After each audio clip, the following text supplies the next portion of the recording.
हरिओम. पातंजल योगसूत्रे, योगदासांचे प्रवचन, साधनपाद, सूत्र क्रमांक 5, भाग 2. अनित्याला नित्य मानणे. नित्य म्हणजे शाश्वत, सतत टिकणारी गोष्ट. सतत टिकणारी म्हणजे ती वस्तू जशी आहे तशीच राहणारी, कोणताही कसलाही बदल न होणारी गोष्ट म्हणजे नित्य गोष्ट. अबाधित राहणारी गोष्ट नित्य म्हणता येईल. विश्वामध्ये अशी नित्य वस्तू सापडणे शक्य नाही, कारण येथील प्रत्येक वस्तू विश्वातील इतर वस्तूंमुळे, गोष्टींमुळे बाधित होत असते, प्रभावित होत असते. त्यांच्यात सतत क्षणाक्षणाला थोडा तरी बदल होत असतो. हा बदल सुकृत दर्शनी चटकन आपल्याला दिसत नाही, तरीही दर क्षणाला प्रत्येक वस्तूत बदल हा होतच असतो. थोड्या अवधीनंतर, काळानंतर हा झालेला बदल आपल्या लक्षात येतो. याला एकमेव अपवाद म्हणजे आत्मतत्व. आत्मतत्व अबाधित आहे, ते नित्य आहे. त्यात कधीही कसलाही बदल होत नाही. ते जन्म पावत नाही किंवा नष्ट होत नाही. इतर प्रत्येक वस्तूला आयुष्य आहे. या विश्वातील प्रत्येक वस्तू कधी ना कधी नष्ट होणारी आहे. येथील प्रत्येक वस्तू आत्मतत्वापासून निर्माण झालेली आहे. शेवटी या सर्व वस्तू त्या आत्मतत्वातच लय पावणार आहेत. नित्य आणि अनित्य समजण्यासाठी एक जरा वेगळे उदाहरण पाहूया. रंगभूमीवर नाटक 1000 वेळेला सादर झालं तरी त्या प्रत्येकाला प्रयोग असंच म्हणतात, कारण तेच नाटक त्याच नटसंचात, त्याच ठिकाणी, त्याच वेळी नेहमी केले तरी ते दररोज थोडे तरी किंचित का होईना वेगळ्या प्रकारे सादर होते. कारण त्यात काम करणारे कलावंत जरी तेच असले तरी त्यांच्यात दररोज बदल होत असतो. त्यामुळे ते कलावंत दररोज निराळ्या प्रकारे सादर होतात. चित्रफितीचे तसे नसते. ती एकदा तयार केली की ती त्याच प्रकारे दररोज दिसते, त्यात बदल होत नाही. त्यामुळे नाटक अनित्य आहे, सिनेमा नित्य आहे. आयुष्य हा एक प्रवाह आहे.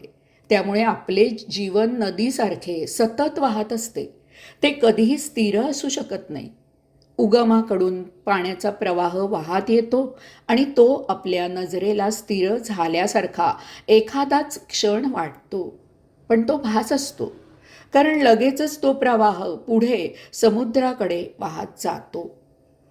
सजीव, निर्जीव, चल अचल यांच्यामध्ये क्षणाक्षणाला सतत बदल होत असतो. सजीवांना ठराविक आयुष्य असते, ते काळाच्या ओघात नष्ट होतात. निर्जीवसुद्धा पंचमहाभूतांमुळे झीज होऊन नष्ट होतात. विश्वात उत्पत्ती, स्थिती, लय हे सतत चालू असते. ग्रह, तारे, सूर्य, धूमकेतू इत्यादी सर्वांना आयुष्य आहे. ते कमी किंवा जास्त आहे एवढेच. माझी पणजीबाई 100हून जास्त वर्ष जगली. ती म्हणायची की पूर्वीसारखं आता ऊन पडत नाही. पूर्वी कडधान्य 4 उन्हात वाळत असत, आता 7-8 उन्हं द्यावी लागतात. पाऊसही आता पूर्वीसारखा कोसळत नाही. आपण एक दिवस नक्की मरणार आहोत हे माहीत असूनही माणूस अमर असल्यासारखा वागतो. सर्व काही येथेच सोडून जायचे आहे हे माहीत असूनही संचय करीत असतो. यामुळे रिपूंच्या आहारी जातो. त्यामुळे जन्मोजन्मीचे भोग निर्माण करून ठेवतो. कितीही भौतिक सुख मिळाले तरी दुःखीच राहतो. आयुष्य ही एक सतत बदलणारी क्रिया आहे. जीवन परिवर्तित होत असते, होत राहणार आहे. हे ज्ञानाने समजून घ्यावे. या परिवर्तनाला जाणावे, त्याच्या विरुद्ध वर्तन करू नये. या बदलाला सतत सामोरे जावे, त्याचा स्वीकार करावा. या परिवर्तनाप्रमाणे आपले वर्तन बदलावे, सुधारावे. ही सुधारणा म्हणजे बिघडणे आहे असा दृष्टिकोन ठेवू नये. वाहत्या प्रवाहात वाहायला शिकावे. त्या प्रवाहाच्या विरुद्ध पोहण्याचा निष्फळ प्रयत्न करू नये. त्यामुळे धाप लागण्यापेक्षा हाती अन्य काही लागणार नाही. चुकीच्या विचारांमुळे प्रवाहातील बोहऱ्यात अडकायला होईल. त्यापेक्षा प्रवाहात संथ पडून असावे. प्रवाहासह आपोआप वाहत जावे, यातच आनंद आहे. तेव्हा अनित्य समजून घ्यावे आणि त्याप्रमाणे आवश्यक तेवढेच भौतिक संसारात वावरावे. अनित्यात भौतिक जीवन जगायला लागल्यावर त्याच्या आत असलेले नित्य जाणावे. समुद्राच्या लाटेला समुद्र समजू नये. समुद्र त्या लाटांच्या आत अगदी खोलवर असतो. तेथे लाटांची चंचलता नसते. तेथे ध्यानाची गहन शांतता असते. तसेच देहादी इंद्रियांना नित्य समजू नये. तसे समजणे ही अविद्या आहे. त्यांच्या आत असलेले ते नित्य आत्मतत्व विद्येने, ज्ञानाने जाणावे. आत्मतत्व म्हणजे आपण आहोत. त्या आत्मचिंतनात मग्न असावे. आत्मभान येणे ही विद्या आहे. असुचीला सूची मानणे. सूची म्हणजे शुद्ध. या विश्वात आत्मा तेवढाच पूर्ण शुद्ध आहे, कारण आत्म्याला कसलाच उपसर्ग होत नाही. बाकी यच्च यावत गोष्टी या काही ना काही प्रमाणात, काही प्रकारे अशुद्ध असतात. परंतु प्रत्येकजण स्वतःच्या सोयीने मनाप्रमाणे शुद्ध, अशुद्ध, पवित्र, अपवित्र ठरवत असतो.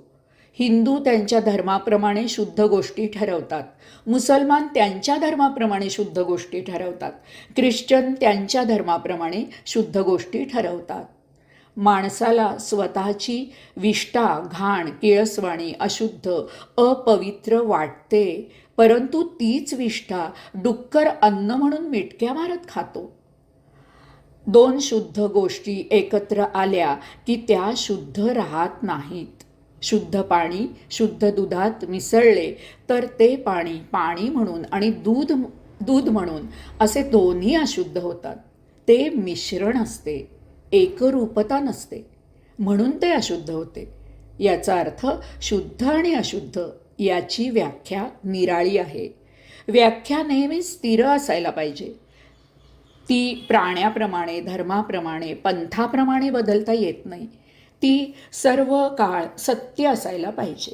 यास्तव साधकाने योगाच्या दृष्टिकोनातून शुद्धी, सात्विकता लक्षात घ्यावी. वस्तू जशी आहे तशी जाणावी. इतर कोणत्याही प्रभावाने वस्तू जाणू नये. प्रत्येक घटनेला साक्षी राहावे, म्हणजे साधकावर कसलाही प्रभाव पडत नाही. आत्म्याला अपेक्षित शुद्धी अंगी बाणवावी. दोन सारख्या गोष्टीचंच मिलन होऊ शकतं. योगी आत्मतत्वाप्रमाणे शुद्ध झाला तरच आत्ममिलन शक्य आहे. दुःखाला सुख मानणे. माणूस दुःखाला सुख मानतो आणि म्हणूनच फसतो. डोंगर दुरूनच साजरे असतात. त्याला भौतिक सुखाची भुरळ पडते, परंतु लवकरच घी देखा लेकिन बडगा नाही देखा अशी त्याची अवस्था होते. माणूस जळता निखारा सोन्याचा खडा म्हणून खिशात घालतो आणि मग आग लागली की विलाप करत बसतो. आयुष्य जगत असताना शारीरिक, मानसिक सौख्य असे आस्वाद उपभोगायला मिळतात. प्रथमतः हे आस्वाद जीवन जगताना त्या ओघात सहज म्हणूनच उपभोगले जातात. परंतु एकदा का त्या आस्वादाने सौख्य मिळाले की देह आणि इंद्रिय त्या आस्वादाच्या अधीन होतात. त्यांना ते सौख्य पुन्हा पुन्हा मिळावे असे वाटू लागते. मन, देह आणि इंद्रिय यांना हे सौख्य पुन्हा पुन्हा मिळावे म्हणून साथ देऊ लागते. यामुळे भोगाने भोग वाढत जातात. माणूस षड्रिपूंनी ग्रासला जातो. यापायी त्याला अनेक लोभ, प्रलोभने उत्पन्न होतात. क्षणिक किंवा तात्कालिक सुखासाठी अशा प्रलोभनांना माणूस बळी पडतो. त्यावेळी तो हसत कर्म करतो, पण त्यानंतर त्याचे परिणाम भोगताना रडावे लागते. देहकर्माला अत्यावश्यक धन दौलत मिळवणे, साचवणे हे आवश्यकच आहे. परंतु अनावश्यक संपत्ती गोळा करणे हा आयुष्याच्या अनमोल वेळेचा अपव्यय आहे. धन गोळा करणे हेही एक व्यसनच होऊन जाते. अत्यावश्यक गरजा भागवून इतर वेळ आपण स्वतःसाठी देऊ शकतो. यासाठी आपण स्वतः म्हणजे नेमके काय आहोत याची ओळख करून घ्यावी लागते. तरच सुख आणि दुःख म्हणजे नेमके काय ते जाणता येते. 7 पिढ्या पुरेल एवढी धनसंपत्ती करून ठेवण्याने आपण पुढील पिढीला ऐदी करत आहोत याचे भान राहत नाही. पुढील पिढीच्या दुःखाचा पाया आपण खणून ठेवतो आहोत हे लक्षातच येत नाही. आपल्या संततीला भरपूर धन उपलब्ध करून देणे म्हणजे आपण त्यांच्या सुखाची सोय केली आहे असाच बहुतेकांचा गैरसमज असतो. अनावश्यक धनदौलत सत्पात्री दान देण्यापेक्षा त्या पैशाने चैन करण्याकडेच सर्वसाधारण प्रवृत्ती असते.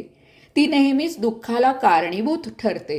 सर्व प्रकारची व्यसनं उपभोगताना सुखकारक वाटत असली तरी शेवटी ती दुःखाला कारणीभूत ठरतात.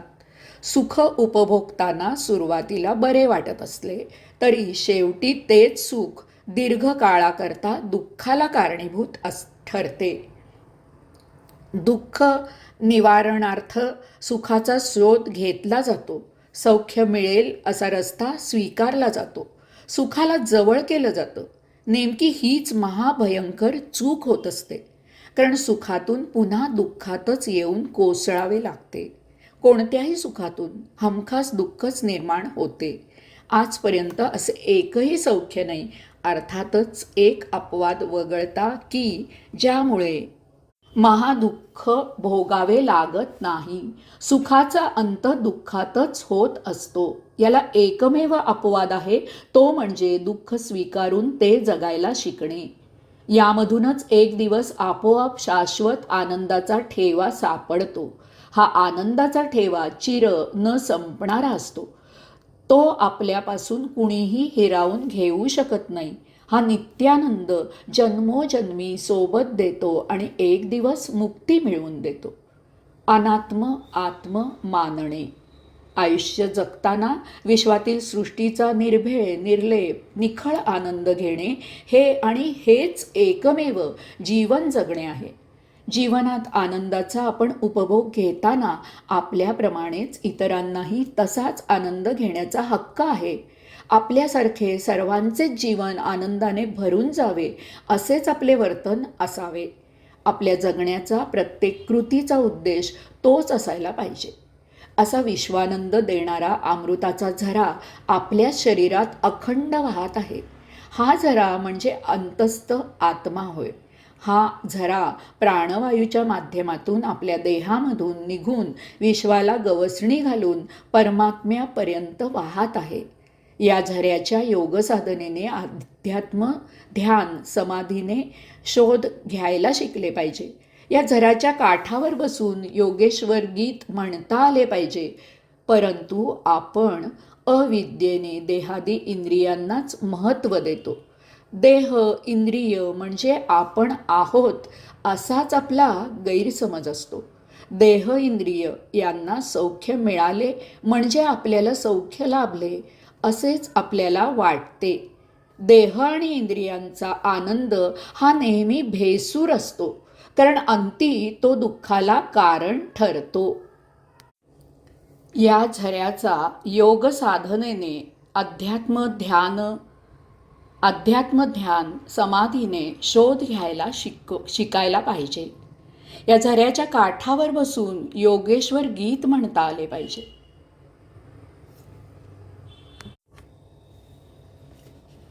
देह इंद्रिय ही अनात्मा आहेत, नष्ट होणारी आहेत. आपण म्हणजे शरीरातील अंतस्थ परमात्म्याचा आत्मांश आहोत.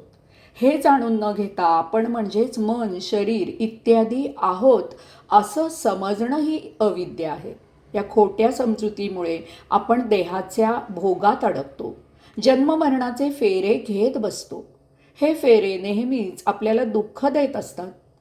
आत्म म्हणजे स्वतः असा याचा दुसरा भौतिक अर्थ म्हणजे आपपर भाव विसरून दुसऱ्याच्या वस्तू आपल्याच आहेत असं मानून त्यांच्या उपभोगाची अभिलाषा करणे म्हणजे अविद्या होय. माझं ते माझं आणि तुझं तेही माझं अशी वृत्ती तयार होते. यामुळे अर्थातच अप्रामाणिक लबाडीचे जिणे जगावे लागते. एक दिवस तो न्यायाचा दरवाजा उघडतो. आपण दुःखाच्या खाईत लोटले जातो. कोणताही अर्थ घेतला तरी त्या अविद्याच आहेत. साधकाने हे ज्ञानाने जाणून घेऊन विद्येची कास धरावी. त्या अंतस्थ आत्म्याला ओळखावे. स्वधर्माने स्वकष्टाने संसार करत परमार्थ साधावा. तो चिर आनंदाचा कलश मिळवावा. हरिओम.